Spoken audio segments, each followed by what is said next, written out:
जय हिंद प्यारे साथियों, कैसे हैं आप लोग? कैसे चल रही है आपकी तैयारी? आशा है कि बेहतरीन होगी और ज़बरदस्त तैयारी आपकी चल रही होगी। देखिए मेरे प्यारे बच्चों, आज हम लोग क्लास 12 फिजिक्स का जो 500 ऑब्जेक्टिव था मेरे प्यारे बच्चों, उसका वीडियो लेकर के आ गए। तो इस वीडियो को पूरा देखिए मेरे प्यारे बच्चों। 2001 से लेकर के 2024 तक जितने भी क्वेश्चन जो कि काफ़ी महत्वपूर्ण है आपके आगामी बोर्ड परीक्षा के लिए, वो सारा क्वेश्चन लेकर आए। तो आराम से आप लोग देखिए और पूरे मजे से देखिए, ठीक है मेरे प्यारे बच्चों। आइए शुरुआत करते 101 नंबर क्वेश्चन से। इसके पहले 100 क्वेश्चन करवाए, तो उसको आप लोग जाकर के चैनल पर देख लीजिएगा और साथ में चैनल को भी सब्सक्राइब कर लीजिएगा। लास्ट में आपको वो वाला वीडियो मिल जाएगा, टेंशन नहीं लीजिए। अभी 101 से आप लोग देखना स्टार्ट कर दीजिए।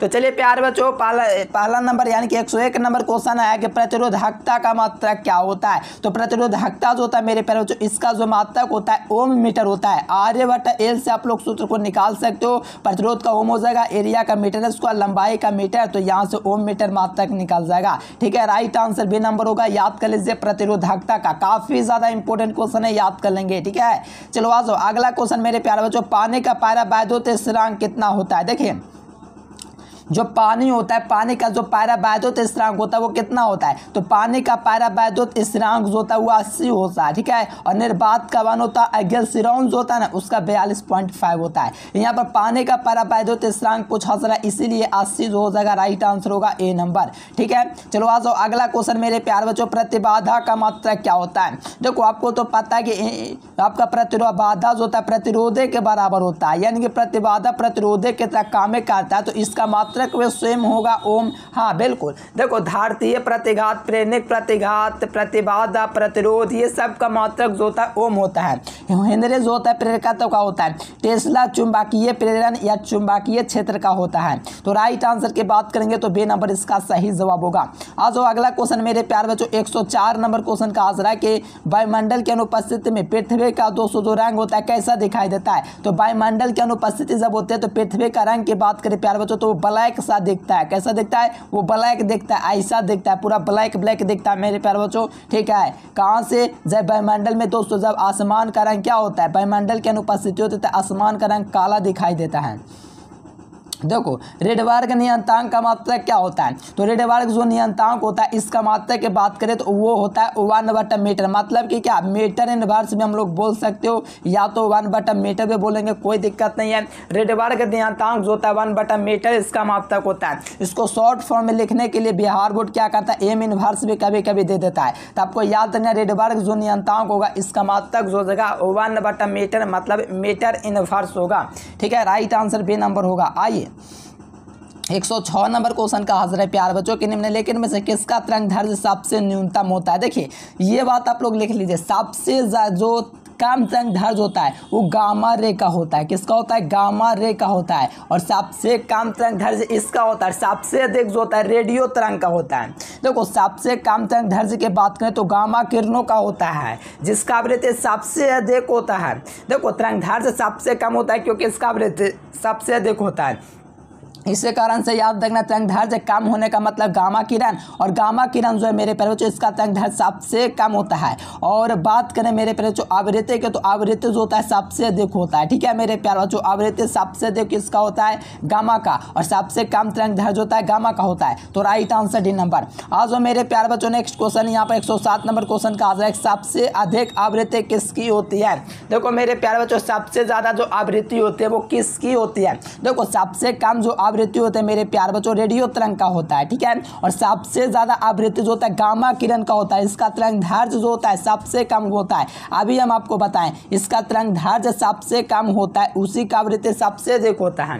ध्यान से समझो, कंफ्यूजन नहीं करना। जिसका तरंग दैर्घ्य सबसे कम है उसका आवृत्ति सबसे अधिक होता है। तो सबसे अधिक आवृत्ति किसका होगा? तो गामा किरणों का होगा। ठीक है, राइट आंसर नंबर उसका। बहुत ही महत्वपूर्ण क्वेश्चन है आपके परीक्षा के लिए।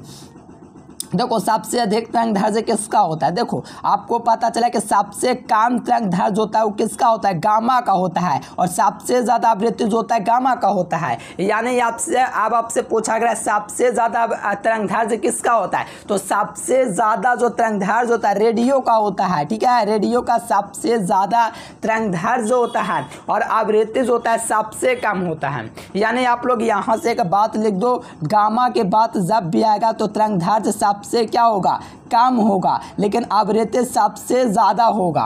वहीं रेडियो की बात करें मेरे प्यार बच्चों, तो रेडियो जो होगा मेरे प्यार बच्चों क्या होगा, रेडियो का तरंग दैर्ध्य जो होगा मेरे प्यार बच्चों सबसे अधिक होगा, और बात करें फ्रीक्वेंसी का तो सबसे कम होगा। ठीक है, याद रखना रेडियो तरंग बहुत ही महत्वपूर्ण क्वेश्चन है। आइए अगला क्वेश्चन देखा जाए, प्रेरकत्व का मात्रक क्या होता है। तो प्रेरकत्व का जो मात्रक होता है वो आपका हेनरी होता है, थोड़ा याद रखना, हेनरी जो होता है प्रेरकत्व का मात्रक होता है। Right answer C number.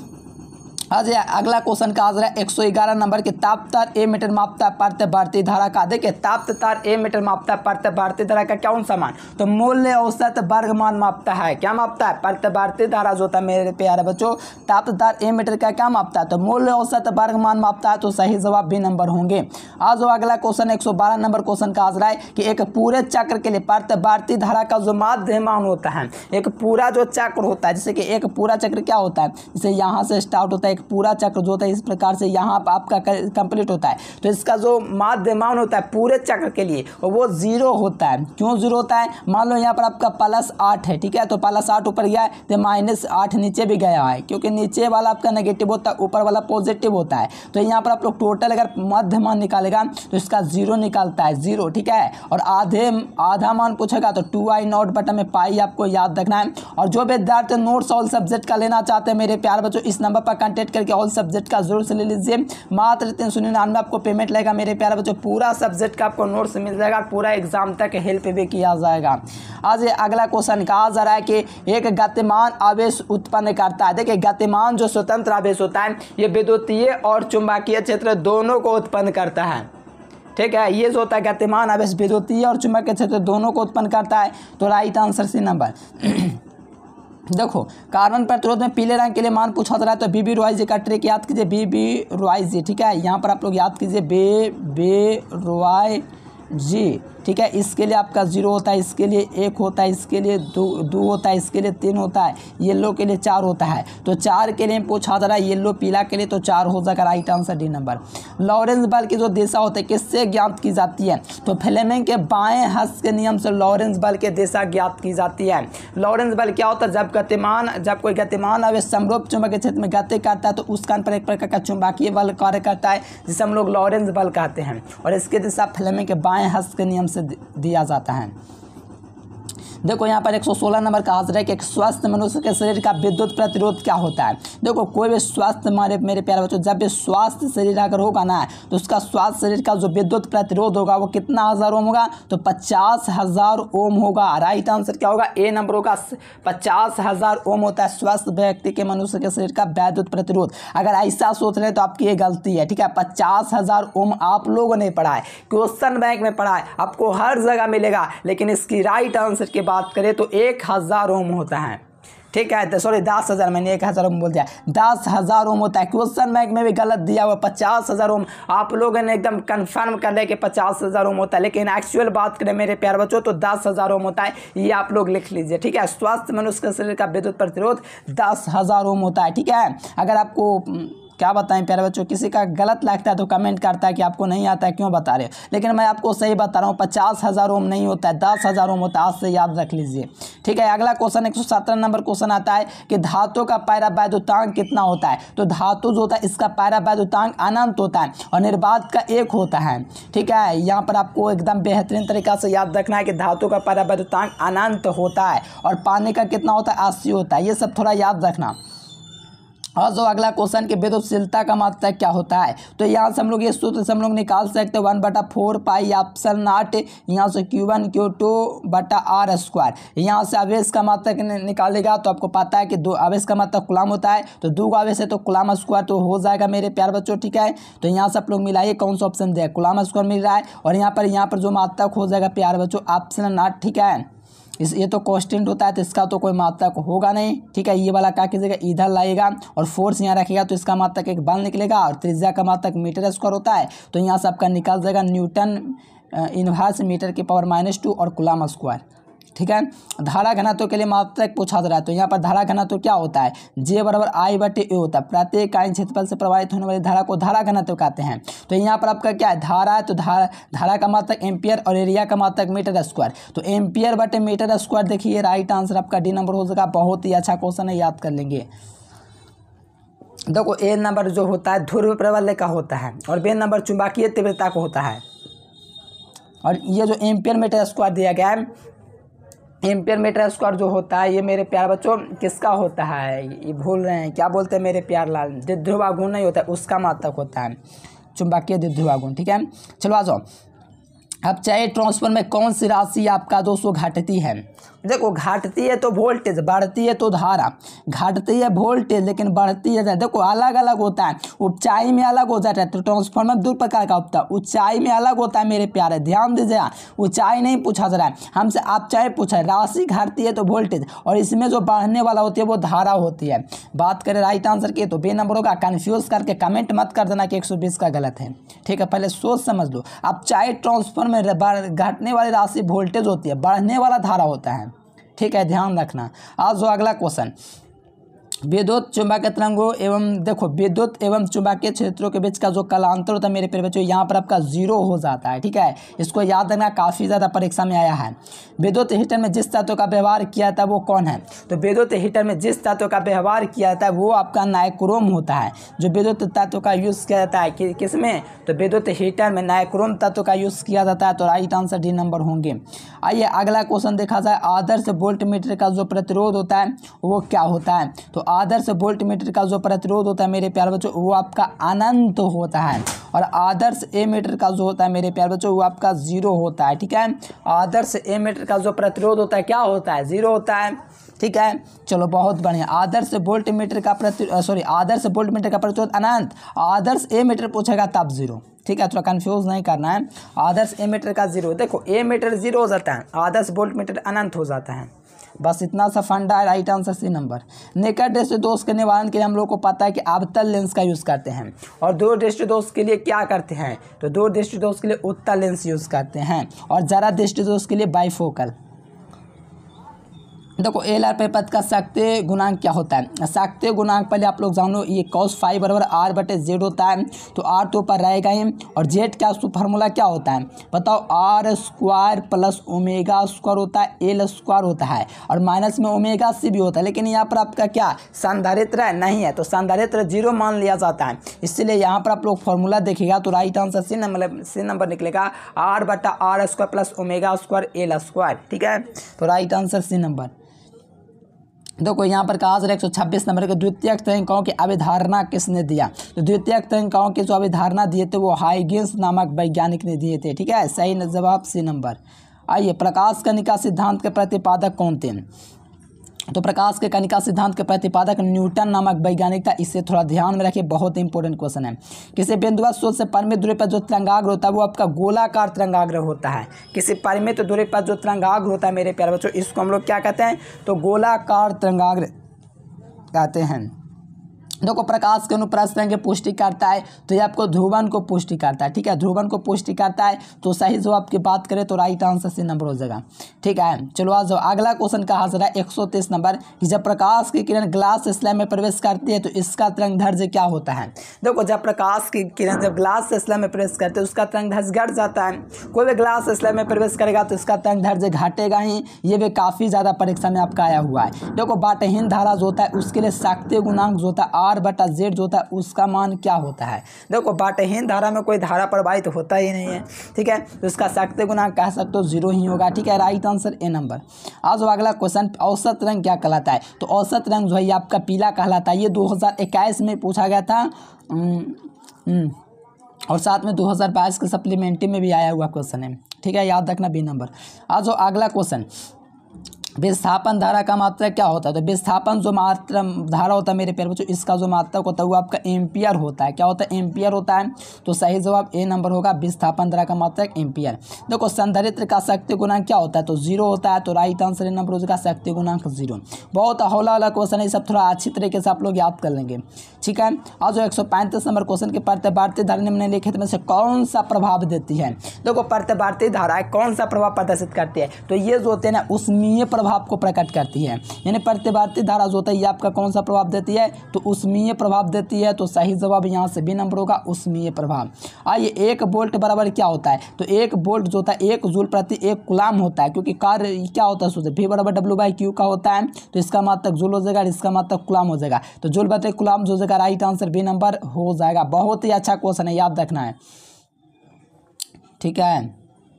चलो आ जाओ, लेंस की क्षमता का मात्रक क्या होता है, तो लेंस की क्षमता जो होता है इसका मात्रक जो होता है वो आपका डायोप्टर होता है भैया। क्या होता है, डायोप्टर होता है, ठीक है। डायोप्टर देख लीजिए, राइट आंसर सी नंबर। आओ जो अगला क्वेश्चन मेरे प्यार बच्चों, एक ताप तार एमीटर मापता प्रतिवर्ती धारा का, देखिए एक ताप तार एमीटर मापता प्रतिवर्ती धारा का मूल्य औसत वर्गमान मेरे प्यार बच्चों, ठीक है। याद रखना है, कोई भी ताप तार एमीटर होता है जो मापता है तो ये प्रतिवर्ती धारा का मूल्य औसत वर्गमान मापता है, तो राइट आंसर जो होगा यहाँ से सी नंबर होगा।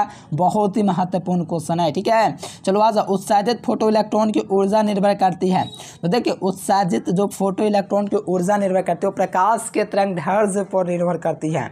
यानी उत्सर्जित जो फोटो इलेक्ट्रॉन की जो ऊर्जा निर्भर करती है वो प्रकाश के तरंगदैर्घ्य यानी कि वेवलेंथ ऑफ लाइट जो होता है उस पर निर्भर करता है। बहुत ही अच्छा क्वेश्चन है, ये सब आपको हर हाल में याद रखना है, ठीक है। चलो अच्छा से याद रखना, बी नंबर। चलो यहाँ पर क्या है, क्या कहा जाए मेरे प्यारे बच्चों, 140 नंबर है कि प्रकाश वर्ष की भौतिक राशि का मात्रक है मेरे प्यारे बच्चों, ठीक है। प्रकाश वर्ष की भौतिक राशि का मात्रक है, तो यहाँ पर आपका दूरी का मात्रक है, समय का ऊर्जा नहीं होगा। देखो ये सब तो इजी क्वेश्चन है, ठीक है मेरे प्यारे बच्चों, ठीक है, एकदम याद कर लेना है। आज जो अगला क्वेश्चन क्या कहा जाए, किरचॉफ का द्वितीय नियम। देखो प्रथम नियम जो होता है धारा पास वाला जो नियम होता है किरचॉफ का प्रथम नियम नहीं, द्वितीय नियम पूछा जा रहा है। तो द्वितीय नियम क्या होता है, ये जो होता है मेरे प्यारे बच्चों ऊर्जा संरक्षण से संबंधित होता है। जो किरचॉफ वाला जो दूसरा नियम होता है ये क्या होता है कि ऊर्जा संरक्षण पर कार्य करता है, तो ऊर्जा वाला बी नंबर हो जाएगा, ऊर्जा संरक्षण सिद्धांत, ठीक है। चलो आ जाओ, चलिए आ जाओ मेरे प्यारे बच्चों, एक वैद्युत धारिता का मात्रक क्या होता है, एक वैद्युत धारिता का मात्रक क्या है, तो बता दो मेरे प्यारे बच्चों, इसका मात्रक जो है मेरे प्यारे बच्चों क्या है, फैराड है। चलिए बहुत ही बढ़िया मेरे प्यार बच्चों, वैद्युत धारिता का जो मात्रक हो जाएगा वो फैराड होता है। वोल्ट विभव का होता है, न्यूटन बल का एम्पियर धारा का होता है, ठीक है। चलिए आइए अगला क्वेश्चन देखा जाए कि सेल का विद्युत वाहक बल मापा जाता है मेरे प्यारे बच्चों, ठीक है। विद्युत वाहक बल मापा जाता है तो ये विभव मापी से मापा जाता है। साथ में सेल का आंतरिक प्रतिरोध ज्ञात किया जाता है। दो सेलों को विद्युत वाहक बल को मापा जाता है, तो सेल का विद्युत वाहक बल मापा जाता है तो विभव मापी से मापा जाता है, ठीक है मेरे प्यारे बच्चों। याद रहेगा ना, ये सब क्वेश्चन हर हाल में याद करते जाएंगे आप लोग। चलिए याद से अगला क्वेश्चन, कौन विद्युत क्षेत्र में विक्षेपित होता है। देखो कौन जो है मेरे प्यारे बच्चों जो है ना वो आपका विद्युत क्षेत्र में देखो ये उदासीन होता है, ये भी उदासीन, तो आपका कैथोड किरण जो होता है इस पर जो होता है माइनस होता है, ठीक है। ये आपका उदासीन नहीं होता है, तो विद्युत क्षेत्र में विक्षेपित होने वाला जो होता है वो आपका कैथोड किरण होता है, ठीक है मेरे प्यारे बच्चों, ठीक है। यहाँ पर कैथोड किरण जो होगा विक्षेपित करेगा, तो यहाँ पर विद्युत क्षेत्र में विक्षेपित करेगा, ठीक है मेरे प्यारे बच्चों। एक फैराडे जो होता है 96,500 कूलम के बराबर होता है, तो यहाँ से देख सकते हो एक फैराडे कितने कूलम के बराबर होता है, तो 96,500 कूलम, ठीक है प्यार बच्चों, बी नंबर ऑप्शन सही जवाब होगा। आज जो अगला क्वेश्चन, समतल दर्पण की वक्रता त्रिज्या क्या होती है, तो समतल दर्पण जो होता है मेरे प्यारे बच्चों इसकी वक्रता त्रिज्या जो होती है वो आपका अनंत होती है। क्या होती है, समतल दर्पण की वक्रता त्रिज्या जो होती है वो आपका अनंत होता है, तो सही जवाब इसका ये नंबर होगा अनंत। चलो आ जाओ नेक्स्ट क्वेश्चन क्या कहा जा रहा है, एक्स किरणों के जो वेवलेंथ होता है वो कितना होता है, तो 10⁻⁻7 मीटर होता है। ये सब थोड़ा याद रखना, ये सब परीक्षा में आता है जी। कहते हो कि बिहार बोर्ड में नहीं पूछता, बिहार बोर्ड में हर टाइप का क्वेश्चन पूछा जाता है, ऐसा कोई टाइप नहीं कि छोड़ेगा बिहार बोर्ड, ठीक है। आपको एकदम पकड़ के तैयारी करना है। आइए निर्वात की चुंबकीय प्रवृत्ति क्या होती है, तो निर्वात की जो चुंबकीय प्रवृत्ति होती है उसका आपका 0 होता है, निर्वात की चुंबकीय प्रवृत्ति। आज जो अगला क्वेश्चन, चुंबकीय आघूर्ण का मात्रक क्या होता है, तो चुंबकीय आघूर्ण का जो मात्रक होता है वो आपका जूल प्रति टेस्ला होता है, तो ए नंबर इसका सही जवाब हो जाएगा, जूल प्रति टेस्ला हो जाएगा, चुंबकीय आघूर्ण का मात्रक हो जाएगा। आज जो अगला क्वेश्चन, निर्वात की चुंबकीय प्रवृत्ति का जो मात्रक होता है, देखो चुंबकीय इसका मात्रक भी होता है, ठीक है, लेकिन आपसे अभी हमसे पूछा जा रहा है क्या मेरे प्यार की निर्वात में विद्युत चुंबकीय तरंगों के जो चाल होते हैं क्या होता है, तो ये आपका 1/μ0 ऑप्शन नॉट। देखो μ0 को भी जानते हो आप लोग, ऑप्शन नॉट को भी जानते हो, तो यही होता है विद्युत चुंबकीय तरंगों की चाल, ठीक है। तो यहाँ से देख लीजिए 1/, क्या हो जाएगा μ0 ऑप्शन नॉट, तो यहाँ से राइट आंसर जो होगा ए नंबर हो जाएगा, ठीक है। निर्वात में विद्युत चुंबकीय तरंगों की जो चाल होते हैं 1/, ऑप्शन नॉट μ0 होता है, ठीक है, इसका हो जाएगा। इसकी चाल जो होती है 3 × 10 की घात क्या होता है 8 मीटर प्रति सेकंड होता है, क्योंकि प्रकाश की चालने के बराबर ये भी होता है, ठीक है। चलिए बहुत ही बढ़िया। आइए अगला क्वेश्चन कि विद्युत क्या कहता है, धारावाही प्रेरित में दोस्तों चुंबकीय ऊर्जा क्या होती है। तो ये आपका हाफ LI² बहता है, ठीक है, हाफ LI²। तो यहाँ से देख लीजिए हाफ LI², यहाँ से राइट आंसर सी नंबर हो जाएगा। आज जो अगला क्वेश्चन मेरे प्यार बच्चों, प्लांक नियतांक का मात्रक जो होता है वो आपका क्या होता है, जूल सेकंड होता है, ठीक है। प्लांक नियतांक जो होता है इसका मात्रक क्या होता है, जूल सेकंड होता है मेरे प्यार लाल। तो राइट आंसर ए नंबर हो जाएगा जूल सेकंड। देखो जूल प्रति सेकंड क्या होता है, 1 वाट होता है। जूल प्रति कूलम क्या होता है, 1 वाट होता है, 1 वोल्ट होता है। जूल कूलम तो होगा ही नहीं, ठीक है। यहाँ तो जूल प्रति सेकंड जो होगा ये मात्रक होगा प्लांक नियतांक का। प्रकाश विद्युत प्रभाव में प्रकाश को क्या माना जाता है, देखिए प्रकाश विद्युत प्रभाव में जो प्रकाश को पार्टिकल मान लिया जाता है। क्या मान लेता है, पार्टिकल। जो प्रकाश विद्युत प्रभाव जो होता है इसमें प्रकाश को मान लिया जाता है तो वो आपका क्या मान लिया जाता है मेरे प्यारे बच्चों, कण मान लिया जाता है। देखो मिल्टन के तेल बूंद द्वारा क्या ज्ञात किया जाता है, इलेक्ट्रॉन का आवेश ज्ञान के द्रव्यमान। इसका आप लोग को चैट बॉक्स में लगाना है मेरे प्यारे बच्चों। मिल्टन के तेल बिंदु इलेक्ट्रॉन का द्रव्यमान मास आप लोग को कमेंट बॉक्स में आंसर लगाना है, ठीक है। ये आपको चैट बॉक्स के लिए आंसर दे दिए हैं। चलो बेरियम का थैंगदर जो पूछा जा रहा है ये आपका सीजियम, ये सब नहीं होगा, ये आपका सोडियम का ये भी नहीं होगा। ये जो होगा मेरे प्यारे बच्चों बेरियम का 500 Nm होता है, बेरियम का देहले तरंगधर से, ठीक है। तो सही जवाब जो होंगे वो आपका डी नंबर होंगे। आइए अगला क्वेश्चन कहा जा रहा है 156 नंबर क्वेश्चन कि प्लांक नियतांक बराबर क्या होता है। तो प्लांक जो नियतांक होता है वो आपका ऊर्जा बटे आवृत्ति होता है। यहाँ से बीमा निकालना चाहो निकाल सकते हो, ml² ऊर्जा का क्या होता है, ml² टी की घात -2 होता है, ठीक है। आवृत्ति का L होता है। तो यहाँ से आप लोग बीमा निकाल सकते हो, यानी कि इसका घात की बात करें तो ऊपर आएगा तो माइनस, ठीक है। तो ml², इसी प्रकार से होता है तो इसको निकालेगा तो इसका बीमा में निकालेगा ml² टी की घात -2, ठीक है।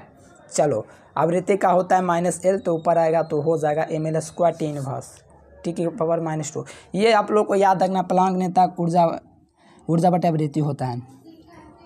देखो 1 गीगा इलेक्ट्रॉन वोल्ट क्या होता है, तो 1 गीगा जो होता है मेरे प्यारे बच्चों 10 की घात 9 इलेक्ट्रॉन वोल्ट होता है।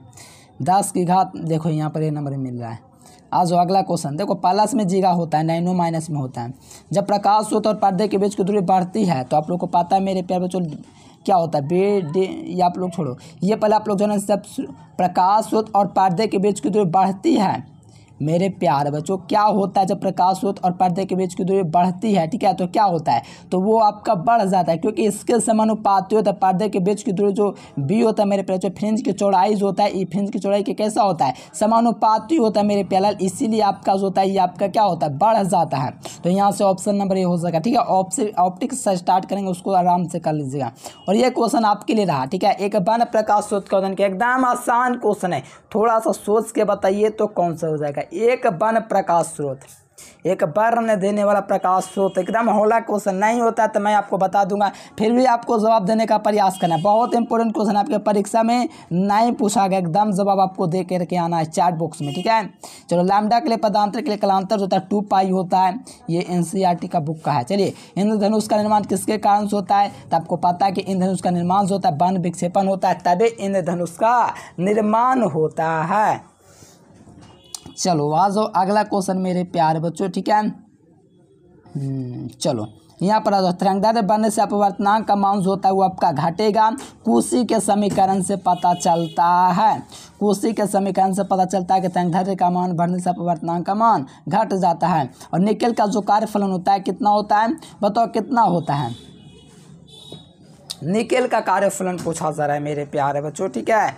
तो निकेल का ये आपका सीजियम का दिया गया कार्यफलन, ब्रैक फ्रैक्शन पूछा जा रहा है। वर्क फ्रैक्शन तो 2.47 होना चाहिए था, नहीं दिया गया तो सी नंबर तक जा सकते हैं। ऐसे 2.47 होता है, फिर भी सी नंबर पर जा सकते हैं, सीजियम का दिया गया, ठीक है। चलो आज कांच के लिए अवतल के लिए पानी में डुबा देने पर यह क्या हो जाता है, कांच के अवतल को पानी में जैसे डुबाते हैं तो ये आपका काम अपसारी हो जाता है। और आपको पता है अपसारी अवतल को ही कहा जाता है, ठीक है। चलो आ जाओ, जब किसी एमीटर को शंट किया जाता है तो उसकी माप सीमा जो होती है वो बढ़ जाती है। कोई भी एमीटर को शंट किया जाएगा तो उसकी माप सीमा एकदम निश्चित रूप से बढ़ेगी ही। कोई भी एमीटर होगा उसको शंट किया जाएगा, उसकी माप सीमा बढ़ती है। वोल्टेज, चलिए वोल्टेज सुरायता के लिए पूछा जा रहा है। देखो वोल्टेज सुरायता क्या होता है, विक्षेप बटे विभवांतर होता है, ठीक है, विक्षेप बटे धारा होता है। तो यहाँ से आपको याद रखना वोल्टेज सुरायता है तो विक्षेप बटे विभवांतर। ठीक है मेरे प्यारे बच्चों, वोल्टेज सुग्राह्यता पूछा जा रहा है। ठीक है, तो ये क्वेश्चन को थोड़ा ध्यान में रखना, वोल्टेज पूछा जा रहा है तो इस प्रकार से लगाना है। और धारा सुग्राह्यता पूछेगा तो विक्षेप बटे धारा। ठीक है, थोड़ा ध्यान रखना, अच्छा क्वेश्चन है, परीक्षा के लिए आया हुआ क्वेश्चन है। देखो विद्युत फ्लक्स का मात्रक आपको पता है, वोल्ट बटा मीटर। कैसे निकालता है सारा तो हम आपको बताएं दिए, ई इंटू ए पर निकलता है। इसका मात्रक आपका तीव्रता का वोल्ट बटा मीटर होता है। ठीक है, और एरिया का मात्रक मीटर स्क्वायर होता है। एगो मीटर से एगो मीटर कट जा रहा है तो वोल्ट मीटर यहाँ से निकल जा रहा है। 68 नंबर, ठोस कोण का मात्रक, यानी कि कोई भी ठोस कोण जो होता है उसका मात्रक जो होता है मेरे प्यारे बच्चों, इसका मात्रक क्या होता है, ऑस्ट्रेलियन होता है। देखो केमा क्लास में पढ़ना है, 9वां में पढ़ना है, 11वां में पढ़ना है, 12वां में पढ़ना है। आज जाओ अगला क्वेश्चन मेरे प्यारे, आवेश का आयतन घनत्व का मात्रक क्या होता है। आयतन घनत्व क्या होता है मेरे प्यारे बच्चों, रो बराबर क्या होता है, बताओ रो बराबर क्या होता है, आयतन घनत्व क्या होता है। वैद्युत आवेश के किसी आयतन पर, यानी कि आयतन पर जो आवेश का जो फैलाव होता है इसी को आवेश का आयतन घनत्व कहते हैं। यानी कि कुल आवेश बटे कुल आयतन, देख लो कुल आवेश बटा कुल आयतन। देखिए राइट आंसर यहाँ पर सी नंबर मिला है, कुल आवेश बटे कुल आयतन, राइट आंसर सी नंबर। आइए 170 नंबर क्वेश्चन कहा जा रहा है कि 1 नैनो कूलाम क्या होगा। तो 1 नैनो कूलाम जो होगा 10 की घात -9 होगा। 1 नैनो कूलाम क्या होगा, 10 की घात -9 होगा। ठीक है, ये आपका जीगा दिया गया, ये आपका मेगा दिया गया। ठीक है, ये आपका माइक्रो दिया गया है। आपको पूछा जाए नैनो के बाद तो माइनस में 9 होता है, राइट आंसर ए नंबर। आइए अगला क्वेश्चन, आयाम अधिमिश्रण में सूचकांक का मान क्या होता है। देखो आयाम जो अधिमिश्रण होता है इसमें सूचकांक का जो मान होता है इस 0 तथा 1 के बीच में होता है। ठीक है, आयाम अधिमिश्रण में सूचकांक का जो मान होता है 0 तथा 1 के बीच में, राइट आंसर बी नंबर। आइए अगला क्वेश्चन देखा जाए, प्रतिवर्ती धारा में 200 शक्ति व्यय होती है। तो ये 200 प्रतिवर्ती धारा में जो शक्ति व्यय होती है वो प्रतिरोधक के रूप में होती है। कोई ऐसे करंट होता है उसमें शक्ति व्यय जो होता है, मतलब जिस प्लेटेड जब भी करंट होता है मेरे प्यारे जो पावर जो होता है तो उस कंडीशन में अल्टरनेटिंग जो सर्किट होता है वो प्रतिरोधक के रूप में होता है, एज ए रेजिस्टेंस के रूप के भांति होता है। ठीक है, चलो आ जाओ अगला क्वेश्चन, तांबा कैसा व्यवहार करता था। तांबा आपका प्रतिचुंबकीय, जल पूछेगा प्रतिचुंबकीय, बेंजीन पूछेगा प्रतिचुंबकीय। चलो चुंबकशीलता जो होता है मेरे प्यारे बच्चों, चुंबकशीलता जो होता है निम्नलिखित में से किसकी चुंबकशीलता जो होती है वो आपका क्या पूछा जा रहा है, अधिकतम होती है। किसकी चुंबकशीलता आपका अधिकतम होती है, लोहा का होता है, प्रतिचुंबकीय का होता है, अनुचुंबकीय का होता है। ये भी आपको थोड़ा चैट बॉक्स में लगा देना है प्यारे बच्चों। ठीक है, आपके लिए क्वेश्चन है, कोई बात नहीं मेरे प्यारे बच्चों, आंसर जरूर देना है। आइए अगला क्वेश्चन, एक देखो प्रबल चुंबक बनाने के लिए क्या सी आवश्यकता होगा। प्रबल चुंबक बनाने के लिए कौन सी जो होती है मेरे प्यारे बच्चों, प्रबल चुंबक बनाने के लिए आवश्यकता होता है। देखो अस्थाई के लिए इस्पात, प्रबल के लिए नरम। ठीक है, ये सब थोड़ा याद रखना है, ये सभी बहुत ज़्यादा इंपॉर्टेंट क्वेश्चन है, हर हाल में याद रखना है। लो जी यहाँ पर आंसर गलती से ऐसे हो गया है। बताओ एक देखो चुंबकीय प्रवृत्ति 1 से कम, मान लीजिए मेरे प्रवृत्ति चुंबकीय प्रवृत्ति 1 से कम हो जा रहा है, मतलब 1 से कम हो जा रहा है और इसकी 200 प्रवृत्ति 1 से कम और ऋणात्मक है तो वैसा आपका क्या होता है, प्रतिचुंबकीय होता है। देख सकते हो थोड़ा सा आंसर यहाँ पर नहीं मिटा। चलो एक समान वेग से चलमान आवेश क्या उत्पन्न करता है। एक समान वेग यानी कि समान चाल से अगर चल रहा है, देखो यहाँ पर कंफ्यूज नहीं करना है, एक समरूप वेग से चल रहा है, एक समान वेग से चल रहा है। समरूप जो होता है दोनों को उत्पन्न करता है और एक समान वेग से चलता वेग जो होता है चुंबकीय क्षेत्र को उत्पन्न करता है। ठीक है, याद रखना है। शुद्ध संधारित्र का 200 प्रतिबाधा क्या होता है, तो 1/ω/c होता है। ठीक है, शुद्ध संधारित्र का R0 का मान 1.2 फर्मी। चलो वायु का अपवर्तनांक आपको पता है कि वायु का जो अपवर्तनांक होता है ये आपका दिया गया किसका, जल का। ये भी आपका उसी वायु का अपवर्तनांक जो होता है 1.33 होता है और बर्फ का 1.31 होता है। राइट आंसर है नंबर, ध्यान रखेंगे। आइए अगला क्वेश्चन मेरे प्यारे लाल की, किसी टाइट ट्रांसफॉर्मर में प्राइमरी और सेकेंडरी का अंश लेपेटे हुए हैं तो N2 जो होगा वो आपका सेकेंडरी बड़ा होता है हमेशा, जिसका मुंह जहाँ खुला रहता है वो बड़ा ही होता है तो N2 में ज़्यादा होता है। ठीक है, ज़्यादा आपका लपेटे होता है उसमें। लैम्डा ट्रैंगल वाले फोटोन की जो तरंगधार्ज होता है, फोटोन की जो ऊर्जा होता है hc/लैम्डा होता है। लैम्डा तरंगधार्ज वाले फोटोन की ऊर्जा hc/लैम्डा और यहाँ पर राइट आंसर है नंबर उसका hc/लैम्डा। आइए 83 नंबर का है कि नाभिक के त्रिज्या इसके द्रव्यमान संख्या के बीच रिलेशन क्या है। तो इसकी जो नाभिक के त्रिज्या r है, इसकी द्रव्यमान संख्या a है, इसके बीच रिलेशन जो होता है R0 जो होता है 1/1/3 होता है, यही रिलेशन होता है। और यहाँ से देखेंगे प्यारे बच्चों तो राइट आंसर आपको सी नंबर मिल जाएगा। चलिए बहुत ही अच्छा क्वेश्चन है। आइए अगला क्वेश्चन कहा जाए कि जल के लिए क्रांतीय कोण कितना होता है। तो देखो जल के लिए पूछा था, तो पहले आप लोग जान लो जल नहीं होता, ये आपका हीरा का दिया गया है, ये आपका फ्लिंट का, ये सब आपको नहीं ध्यान देना। आपका जो जल का होता है वो 48.75 होता है। ये जो मेरे प्यारे बच्चों दिया गया ये हीरा का दिया गया, जल का 48.75 होता है। आइए 185 नंबर क्वेश्चन के विभवमापी में निम्नलिखित में क्या मापा जाता है। तो सेल का विद्युत वाहक बल मापा जाता है, इलेक्ट्रोमोटिव फोर्स मापा जाता है। ठीक है, राइट आंसर सी नंबर। विद्युत चुंबकीय तरंगों की जो चाल होती है E क्रॉस B होती है। क्या होते हैं? E क्रॉस B जो होते हैं विद्युत चुंबकीय तरंगों की चाल होती है। तो यहाँ से सही जवाब डी नंबर होगा, E क्रॉस B। चलो आयाम मॉडलन सूचकांक का मान क्या होता है। तो ये 0 तथा 1 के बीच होता है। आयाम मॉडलन सूचकांक का मान होता है कितना कितना के बीच, तो 0 तथा 1 के बीच। देखो बूस्टर का नियम क्या होता है, तो म्यू बराबर tan IP का होता है। म्यू बराबर tan IP देख लीजिए यहाँ पर सी नंबर में है। बूस्टर का जो नियम काम करता है म्यू बराबर tan IP पर कार्य करता है, तो सी नंबर होगा। देखो प्लांक नियतांक क्या होता है, तो प्लांक नियतांक का जो मान होता है 6.63 गुना 10⁻⁴ जूल सेकंड होता है। देख सकते हो, ये आपको फिक्स वैल्यू याद रखना है प्लांक नियतांक के लिए। ठीक है, ये भी बहुत ज़्यादा इंपॉर्टेंट क्वेश्चन है। एक एम्यूज होता है 931 मेगा इलेक्ट्रॉन वोल्ट होती है, और बात करें 200 kg में तो 1 पॉइंट, ठीक है, कितना होता है 1.2H कितना होता है मेरे प्यारे बच्चों बताओ। अगर बात करें मेरे प्यारे बच्चों यहाँ पर 1.2 नहीं, अगर यहाँ पर 931 इलेक्ट्रॉन वोल्ट होता है। अगर बात करें केजी की तो 1.6 गुना 10⁻27 kg होता है, जो कि एक प्रोटॉन होता है। ठीक है, प्रोटॉन तो आप लोग जानते होंगे, उसका मास के बराबर होता है 1 mu। ठीक है, ऊर्जा में। ठीक है, तो यहाँ से आपको थोड़ा ध्यान रखना है, डी नंबर। चलो आ जाओ अगला क्वेश्चन। फ्रेनल दूरी जो ZF होता है ये होता है A² B number option.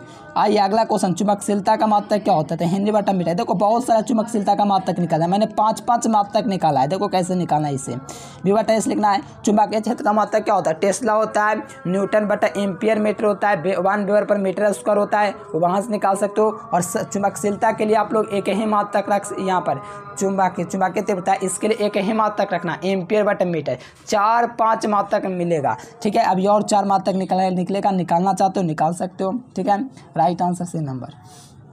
Beta किरण चुंबकीय और विद्युतीय क्षेत्र दोनों में विक्षेप करता है, तो सही जवाब डी नंबर। अगला क्वेश्चन। जब किसी वस्तु का मनुष्य की आंख रेटिना पर प्रतिबिंब बनता है तो वह कैसा प्रतिबिंब बनता है। देखो किसी वस्तु पर मनुष्य की आंख रेटिना पर जो प्रतिबिंब बनता है, रेटिना पर वास्तविक और उल्टा बनता है। क्या बनता है, वास्तविक और उल्टा बनता है। रेटिना पर बात किया जा रहा है तो वास्तविक और उल्टा बनता है, तो सही जवाब डी नंबर। अगला क्वेश्चन देख लीजिए। अगला क्वेश्चन, जब प्रकाश की किरण एक माध्यम से दूसरे माध्यम प्रवेश करता है तो कौन परिवर्तित नहीं होता है। तो आवृत्ति जो होता है वो आपका परिवर्तित नहीं होता। जब प्रकाश की किरण एक माध्यम से दूसरे माध्यम प्रवेश करती है तो आवृत्ति जो होता है नहीं बदलता है। चलो आ जाओ यहाँ पर। एक उत्तल लेंस निम्नलिखित में से कौन सा दृष्टि दोष को दूर करता है। तो एक उत्तल लेंस जो है कौन सा दृष्टि दोष को दूर करता है। तो देखो निकट दृष्टि दोष क्या करता है, दूर दृष्टि दोष के लिए निवारण करता है, दूर दृष्टि दोष को दूर करता है उत्तल लेंस। और निकट दृष्टि दोष अवतल के लिए, ज़रा दृष्टि दोष जो बाइफोकल जो होता है वो सब के लिए होता है। 197 फोटोन का गतिक द्रव्यमान होता है। देखो गतिक द्रव्यमान होता है, गतिक द्रव्यमान होता है h/c लैम्डा होता है। ठीक है, अगर विराम द्रव्यमान पूछेगा 0 याद रखना, ये परीक्षा के लिए काफ़ी ज़्यादा इंपॉर्टेंट 2021 के मॉडल पेपर का क्वेश्चन है। और अगला देख लीजिए, ओरल के लिए मैंने रख दिया फोटोन का विराम द्रव्यमान 0। चलो फोटोन का समय क्या होता है h/λ। देखो थोड़ा लास्ट में ऐसा हो गया। कोणीय बल विक्षेपण क्या होता है, μu माइनस μr होता है। ठीक है, देखो कि मैंने कि आपका ऐसा होने का कारण कि नोट्स पहले भी पिछला बार जो है प्यार बच्चों दिए, तो इस कारण से ऐसा हो गया है। थोड़ा जो है इसको ठीक से चेक नहीं किया, इस कारण से ऐसा है। फिर भी आपको याद रखना, देखो वायलेट जो होता है रेड माइनस में होता है, याद रखना कोणीय बल विक्षेपण के लिए। तो μv minus μr into a हो जाएगा। चलो यहाँ पर देखो 200 नंबर क्वेश्चन।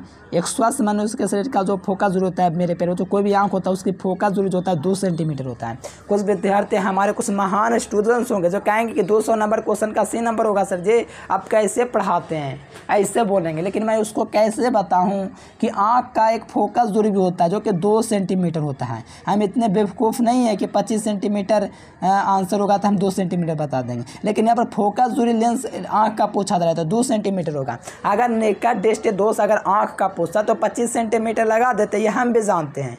ठीक है, तो आप लोग थोड़ा समझो, क्या कि हम पिछला बार बनाए थे, पढ़ाए थे, लिखाए थे, ऑप्टिक्स करवाए थे। बच्चों का इतना कमेंट आया कि सी नंबर होगा, सी नंबर, हमको दिमाग ख़राब हो गया कि लो आप लोग मैंने रट्टा मारते हो, पढ़ना है मेहनत से पढ़ो, ठीक है। फोकस दूरी आँख का लेंस का फोकस दूरी होता है आँख का, उसका 2 सेंटीमीटर होता है, और हमको पता है न्यूनतम दूरी 25 सेंटीमीटर, अधिकतम दूरी अनंत होता है, ठीक है। तो आप लोग थोड़ा गलती अपना भी समझिए, ठीक है प्यारे बच्चों। चलिए आज के लिए फिलहाल इतना है। PDF आप लोग लेने के लिए मेरे प्यारे बच्चों यहाँ पर आपको नंबर दिख रहा होगा, इस नंबर पर कांटेक्ट कर सकते हैं 9142529134, इस नंबर पर ऑल सब्जेक्ट के लिए, ठीक है। सारा चीज़ ऑब्जेक्टिव सब्जेक्टिव सारा चीज़ मिलेगा। चलिए प्यारे बच्चों, वीडियो पसंद है तो लाइक सब्सक्राइब जरूर से करना। Thanks for watching this video. जय हिंद, वंदे मातरम।